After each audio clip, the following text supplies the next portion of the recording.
أعوذ بالله من الشيطان الرجيم. بسم الله الرحمن الرحيم. ولقد خلقناكم ثم صورناكم ثم قلنا للملائكة اسجدوا لآدم فسجدوا إلا إبليس لم يكن من الساجدين.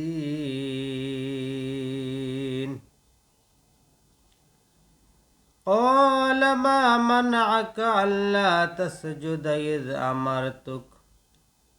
قال أنا خير منه خلقتني من نار وخلقته من طين.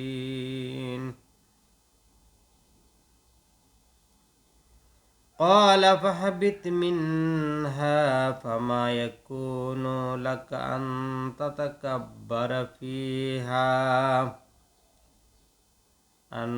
تتكبر فيها فاخرج منك من الصاغرين.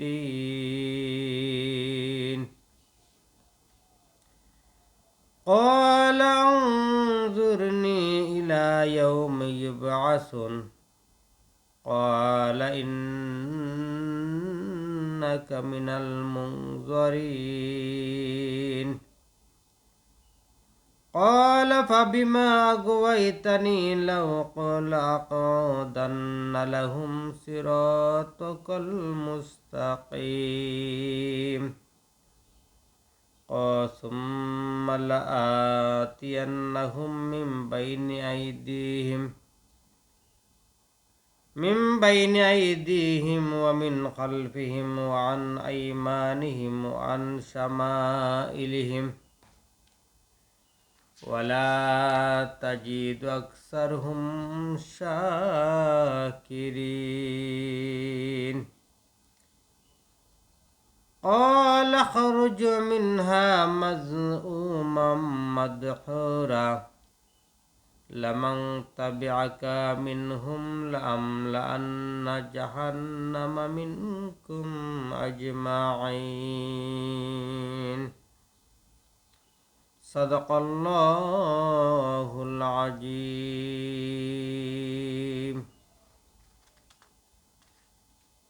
দেশ এবং বিদেশ থেকে আমার ভিডিও যারা দেখছেন সকলকে আন্তরিক অভিনন্দন এবং সালাম। আসসালামু আলাইকুম ওয়া রাহমাতুল্লাহি ওয়া বারাকাতুহু। প্রিয় উপস্থিতি, আমি আপনাদের সামনে সূরা আরাফের 11 থেকে 18 নম্বর আয়াত তেলাওয়াত করেছি,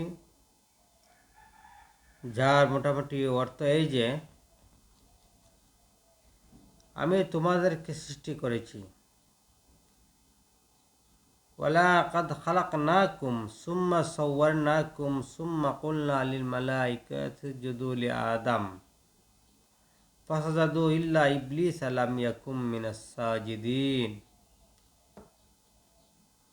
এখানে সূরা আরাফের 11 নম্বর আয়াতে বলা হয়েছে, আমি তোমাদেরকে সৃষ্টি করেছি, অতঃপর তোমাদেরকে রূপ দান করেছি, তারপর আমি ফেরেশতাদেরকে নির্দেশ দিয়েছি তোমরা আদম আলাইহিস সালামকে সিজদা করো। তখন ইবলিস সারা সবাই সিজদা করলো, সে সিজদাকারীদের অন্তর্ভুক্ত হলো না। আল্লাহ এরপর আয়াতে 12 নম্বর আয়াতে বলেন, ক্বালা মা মানাকা আল্লা তাসজুদা ইয আমারতুক ক্বালা আনা খায়রুম মিনহু খালাকতানি মিন নার ওয়া খালাকতাহু মিন তিন।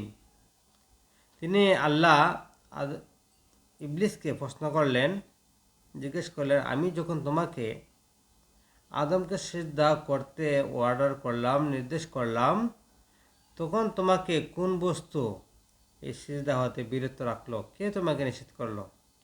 সে উত্তরে বলল, আমি তার চেয়ে শ্রেষ্ঠ। আপনি আমাকে আগুন দ্বারা সৃষ্টি করেছেন, আর তাকে সৃষ্টি করেছেন মাটি দ্বারা, কাদা মাটি দিয়ে। ক্বালা ফাহবিত মিনহা ফামা ইয়াকুনু লাকা আন তাতাকাব্বারা ফিহা ফাখরুজ ইন্নাকা মিনাস সাগিরিন।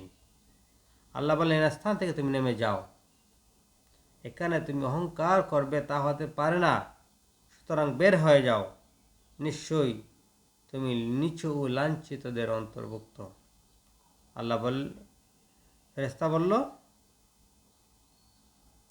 ক্বালা আনজুরনি ইলা ইয়াউমি ইউবআসুন, হে আল্লাহ আমাকে পুনরুত্থান দিবস পর্যন্ত বেঁচে থাকার আয়াত দিন, অবকাশ দিন। ক্বালা ইন্নাকা মিনাল মুনজিরিন, আল্লাহ বলেন ঠিক আছে আমি তোমাকে দিয়ে দিলাম। ক্বালা ফাবিমা আগওয়াইতানি লাআকুদান্না লাহুম সিরাতাকাল মুস্তাকিম, ইবলিস বলল আপনি আমাকে পথভ্রষ্ট করলেন, এখানে আমিও শপথ করে বলছি।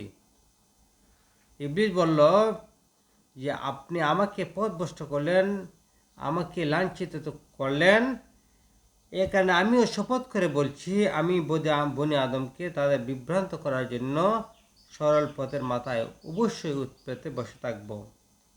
সুম্মা লাআতিয়ান্নাহুম মিন বাইনি আইদিহিম ওয়া মিন খালফিহিম ওয়া আন আইমানিহিম ওয়া আন শামাইলিহিম ওয়া লা তাজিদু আকসারুহুম সাজিদিন ওয়া লা তাজিদু আকসারহুম শাকিরিন। অতঃপর আমি পথভ্রষ্ট করার উদ্দেশ্যে তাদের সম্মুখ দিয়ে, পিছন দিয়ে, ডান দিক দিয়ে এবং বাম দিক দিয়ে তাদের কাছে আসবো, আপনি তাদের অধিকাংশকে কৃতজ্ঞ রূপে পাবেন না। আল্লাহ বলেন, ক্বালা আখরুজ মিনহা মাযউমান মাদহুরা লামান তাবিআকা মিনহুম লাআমলান্না জাহান্নামা মিনহুম আজমাইন। তিনি আল্লাহ বললেন তুমি এখান থেকে লাঞ্ছিত ও বিতাড়িত অবস্থায় বের হয়ে যাও, তাদের মধ্যে যারা তোমার অনুসরণ করবে, বনি আদমের মাঝে যারা তোমার অনুসরণ করবে, নিশ্চয় আমি তোমাদের সকলের দ্বারা জাহান্নাম পূর্ণ করব।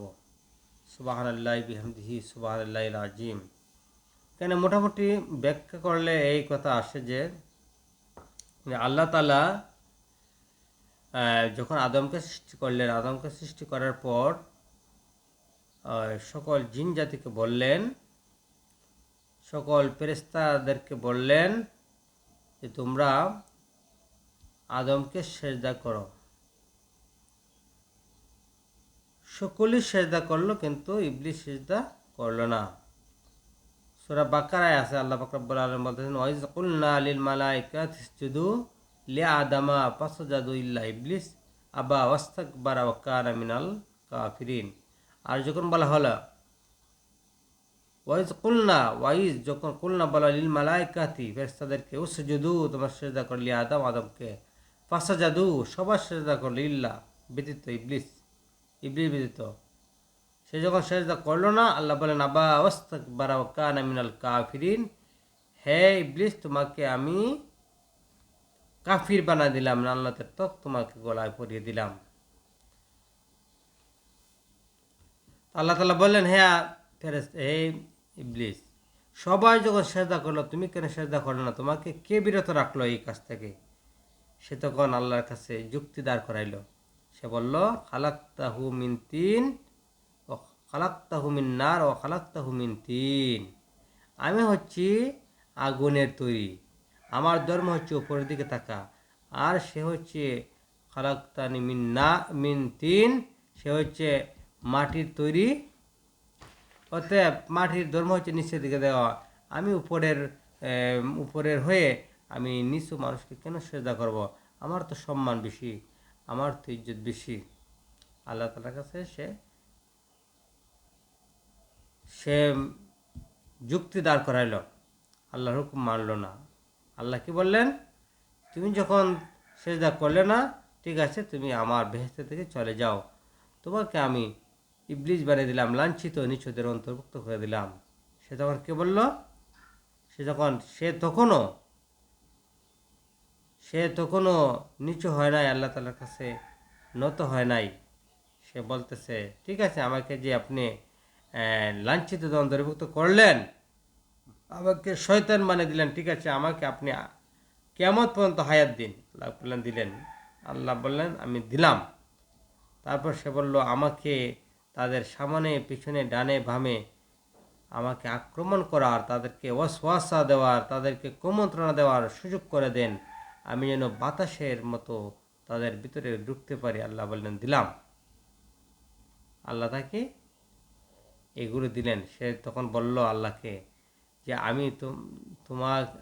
আমাকে যেহেতু তুমি এই আদমের জন্য আমাকে লালনাতে ত্বক পরিয়ে দিয়েছ, আমাকে আপনি নিচুদের অন্তর্ভুক্ত করেছো, লাঞ্ছিত করেছো, জাহান্নামে করেছো, ঠিক আছে, আমি তোমার আদমকে তুমি যে এত মায়া করে মহব্বত করে তুমি আদম সৃষ্টি করেছো, সে আদমকে আমিও তোমার পথে রাখবো না, তোমার পথ থেকে সরাইয়া নিব, অন্য পথে নিব, আমি তোমার বিদ্রোহী করে ছাড়ব। আল্লাহ বললেন, যারা তোমার কথা শুনবে আমি তাদেরকে জাহান্নামে দেব। সুবহানাল্লাহ বিহামদি, সুবহানাল্লাহ আজিম, আস্তাগফিরুল্লাহ আস্তাগফিরুল্লাহ, ইন্নাল্লাহ গফুর রহিম। আল্লাহ পাক রব্বুল আলামিন তাদেরকে জাহান্নামে দিবেন যারা শয়তানের কথা শুনবে। প্রিয় উপস্থিতি, আসুন আমরা শয়তানের ওয়াসওয়াসা হইতে বাঁচি। সর্বসময় আমরা পড়ি লা হাওলা ওয়ালা কুওয়াতা ইল্লা বিল্লাহি আলিয়্যিল আযীম। এই তাসবিহ পড়লে শয়তান দূরে থাকবে। এবং ভালো কোনটা মন্দ কোনটা, আসুন আমরা যাচাই বাছাই করি এবং সে মতে আমরা চলি। আল্লাহ পাক রব্বুল আলামিন আমাদেরকে আল্লাহ পাকের কোরআনের নির্দেশ মোতাবেক চলার তৌফিক দান করুন। শয়তানের ওয়াসওয়াসা হইতে আমাদেরকে হেফাজত করুন। আসসালামু আলাইকুম ওয়া রাহমাতুল্লাহি ওয়া বারাকাতুহু।